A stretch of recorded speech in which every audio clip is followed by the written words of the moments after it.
bendición estar con ustedes, mis amados hermanos, compartiendo mi cuaderno espiritual. Este mes estaremos hablando acerca de sobreedificar.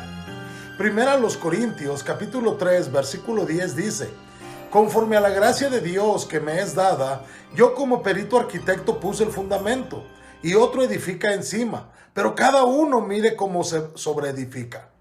Una de las metáforas que usa el Nuevo Testamento para hablar de la iglesia es la de un edificio o una construcción. Un edificio y construcción que continúa siendo edificado hasta el fin, hasta el día en que Cristo regrese. Es por eso que tenemos que entender que estamos sobreedificando en ese edificio llamado la casa de Dios. Pablo mismo era el perito arquitecto del proyecto en la iglesia de los Corintios. Perito arquitecto es una palabra griega y, como podemos imaginar, es el término de donde viene nuestra palabra en español arquitecto. Pero en el tiempo de Pablo, la palabra conllevaba la idea tanto del diseñador como del constructor. Era como una combinación entre arquitecto y constructor. Como Pablo, y él había tenido la opción de seguir al Señor Jesucristo, y Dios lo había llamado como apóstol, y su apostolado consistía en echar los cimientos. A lo largo de los años desde su conversión, el Señor había usado a Pablo para establecer, para instruir a muchas iglesias en la región de Asia Menor, lo que hoy es Turquía, y en Macedonia y Grecia.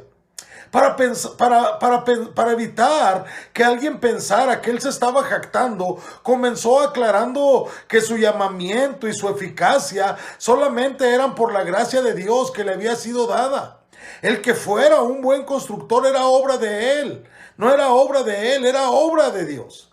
Él ya había declarado que ni el que planta es algo ni el que riega, sino Dios quien da el crecimiento. La misma verdad se aplica a los que echan los cimientos y a los que edifican sobre ellos.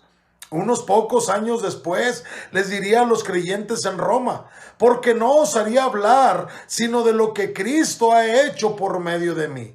Su gran éxito como especialista apostólico de cimientos se debía exclusivamente a Dios. Por eso él decía: por la gracia de Dios soy lo que soy, y su gracia no ha sido en vano para conmigo. Antes he trabajado más que todos ellos, pero no yo, sino la gracia de Dios conmigo. Trabajó y luchó gracias al poder de Dios, y declaró que no había razón para gloriarse sino en el Señor.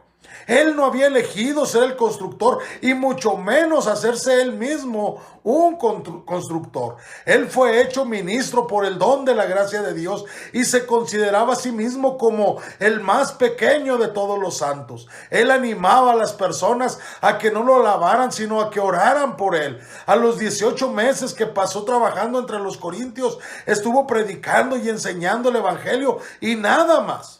De esa forma demostró que él era un buen perito arquitecto. Esa expresión en este contexto tiene que ver no solamente con la sabiduría espiritual, sino también con la sabiduría práctica, con habilidad. Pablo sabía que él había sido enviado a Corinto para edificar los fundamentos de una iglesia ahí, y eso era lo que él había hecho cuidadosa y hábilmente. Él contaba con el motivo correcto, el mensaje correcto y el poder correcto. Él empleó también el abordamiento correcto. Era sin lugar a dudas un sabio estratega. Aunque él era sobre todo un apóstol a los gentiles, él llegaba primero a la sinagoga para predicar el evangelio primeramente a los judíos. Él también sabía que los judíos lo escucharían como uno de los suyos y que los que se convirtieran podían ayudar a alcanzar a los gentiles. Los judíos eran su mejor puerta abierta, así como también la pasión de su corazón.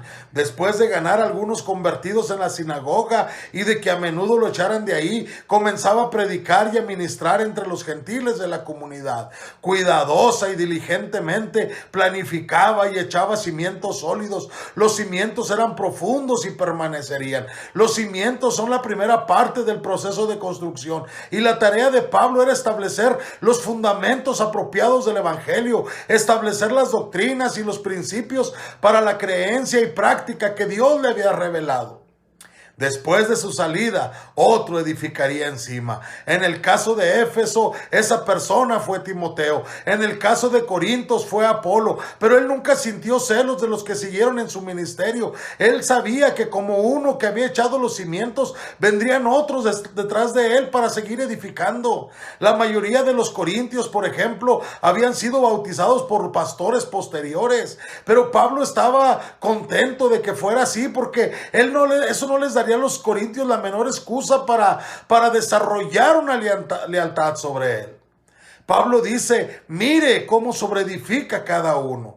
Todos los creyentes van a lo largo de su vida y de su historia edificando sobre Cristo. Cada uno se refiere primeramente a los evangelistas, a los pastores y maestros que continuaron edificando. Pero también se refiere a cada persona que debe hacer algo por su crecimiento personal y por el de su iglesia local.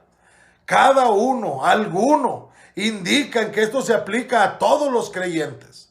Todos nosotros enseñamos el evangelio de alguna forma mediante lo que decimos y hacemos. Ningún cristiano tiene el derecho de ser descuidado en representar al Señor y a su palabra. Cada creyente está llamado a ser un constructor cuidadoso. Todos tenemos la misma responsabilidad de sobreedificar. Que el Señor te siga bendiciendo.